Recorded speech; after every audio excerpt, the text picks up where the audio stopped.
ഇതെൻ്റെ വീട്ടിലുണ്ടായ കാട്ടിമോൺ മാവിൻ്റെ ഒരു മാങ്ങയാണ്. മാങ്ങ നിറയെ ഉണ്ടായിട്ടുണ്ടായിരുന്നു. ആദ്യമായിട്ടാണ് പൂക്കുന്നത്. പക്ഷേ വർഷക്കാലം ആയതുകൊണ്ട് മഴ നിന്ന് പെയ്യില്ലേ, അപ്പോൾ കുറച്ചൊക്കെ മാങ്ങ കേട് വന്നു. എങ്കിലും കുറേ എണ്ണം ഞങ്ങൾ കഴിച്ചു. അപ്പോൾ ഇന്നൊരു റിവ്യൂ ചെയ്യാമെന്ന് വിചാരിച്ചു. നമുക്കിതിൻ്റെ പ്രേക്ഷകരെ കൂടി ഒന്ന് കാണിക്കാം എന്നുള്ളൊരു തോന്നലിൽ ഞാനതൊന്ന് മുറിക്കുകയാണ്. അതിൻ്റെ തൊലിയെല്ലാം നമ്മൾ ചെത്തിയതിന് ശേഷമാണ് ഞാനത് മുറിക്കാൻ പോകുന്നത് കേട്ടോ.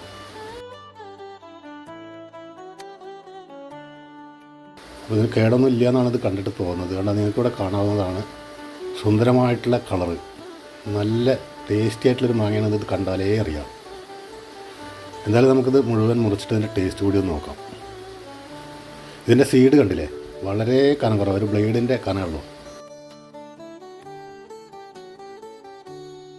അപ്പോൾ ഇതൊന്ന് കഴിച്ച് നോക്കാം നമുക്ക്.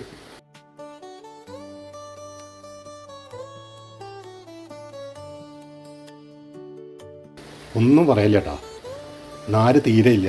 നല്ല ഫ്ലെക്സി ആയിട്ടുള്ളൊരു മാമ്പഴമാണത്. നല്ല മധുരം. ഇങ്ങനെ നിർത്താതെ മഴ പെയ്യുന്ന ഈ കാലത്തും ഇതിൻ്റെ മധുരം ഇത്രയധികം നിലനിൽക്കണമെങ്കിൽ സാധാരണ ഒരു ക്ലൈമറ്റിൽ ഉണ്ടാകുന്ന ഒരു കാട്ടിമോൺ മാങ്ങയുടെ മധുരം എത്രത്തോളം ഉണ്ടാകും എന്നാണ് ഞാൻ ആലോചിക്കുന്നത്. എന്തായാലും ഒരു കാട്ടിമോൺ മാവൊക്കെ വീട്ടിൽ വെക്കാൻ നോക്കാം കേട്ടോ. ബായ്.